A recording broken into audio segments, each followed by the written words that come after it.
une des choses les plus simples à faire avec le Thermomix, la limonade ou aussi appelée citronnade.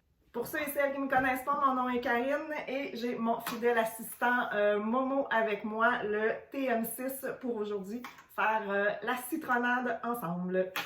Donc, comme je le disais, c'est une recette super simple à faire, mais en fait, avec le Thermomix, tout est presque trop simple. Mais aujourd'hui, on va faire la citronnade juste pour démontrer à quel point c'est pas long. Donc, on va chercher la citronnade dans nos recettes, puis même que à un moment donné, on vient qu'on s'habitue, puis on ajoute ce qu'on veut, puis on est capable de juger par nous-mêmes les quantités d'eau et tout ça. Donc là, je vais suivre la recette, tout simplement. Là, on demande 2-3 citrons jaunes. J'en ai 1,5, donc on va juste mettre moins d'eau, moins de sucre, comme je disais. Donc, très simple, je fais juste les couper. On met ça là-dedans. On ajoute 500 g d'eau froide. On remet la balance à 0.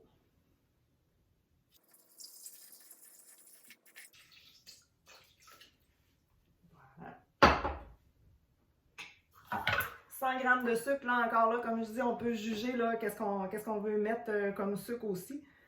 Si vous désirez l'avoir plus sucré, moins sucré, ou je vais en mettre juste la moitié, parce que j'avais pas 3 citrons non plus. Et on y va. Au maximum 2 secondes.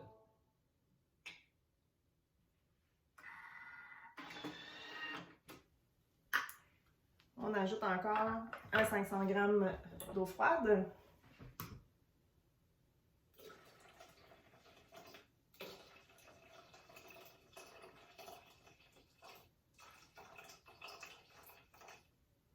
Et là, je vais vider le reste de mon pichet parce que c'est mon pichet pour la remettre dedans.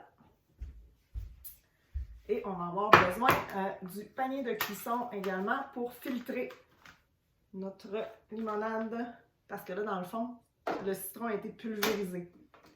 Et si on ne veut pas se ramasser avec du zeste dans les dents, on y va comme ça. Je vais essayer de me prendre pour qu'on voit bien que ça se passe bien.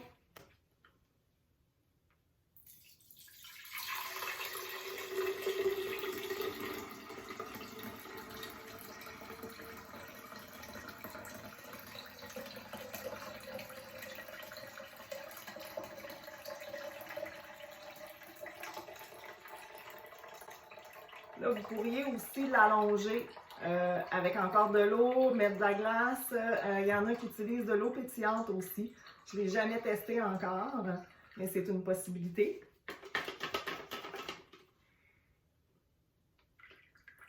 Bien sûr. Puis, vous pourriez tester aussi avec d'autres agrumes, ajouter une orange, ajouter des limes et tout ça. Là, je vais aller me chercher un petit verre pour goûter. Là, le test. Vu que j'avais pas mis 3 citrons comme c'était suggéré, que j'en ai mis juste 1,5, peut-être qu'elle va être correcte. Je pourrais l'allonger.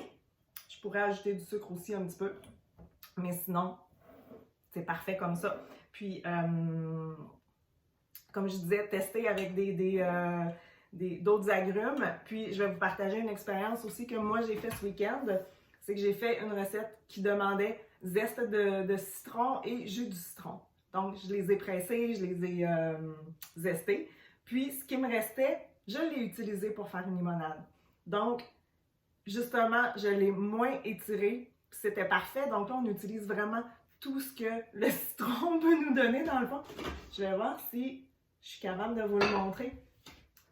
Qu'est-ce que ça donne à l'intérieur. Donc, voilà. C'est déchiqueté. Puis comme je disais, ben moi j'ai utilisé même ce week-end des citrons qui n'étaient pas qui étaient déjà le jus puis dedans et puis zesté. Donc on contrôle puis on utilise nos fruits au complet. Si vous aimez ce genre de vidéo tutoriel avec des petites recettes, ben, je vous invite à me suivre sur la page Facebook et puis sur ma chaîne YouTube Karine et Momo en cuisine. Vous aurez peut-être des suggestions aussi à me faire, qu'est-ce que vous voulez voir comme recette réalisée avec le TM6. Je vous souhaite une super belle journée, puis on se voit dans une prochaine vidéo.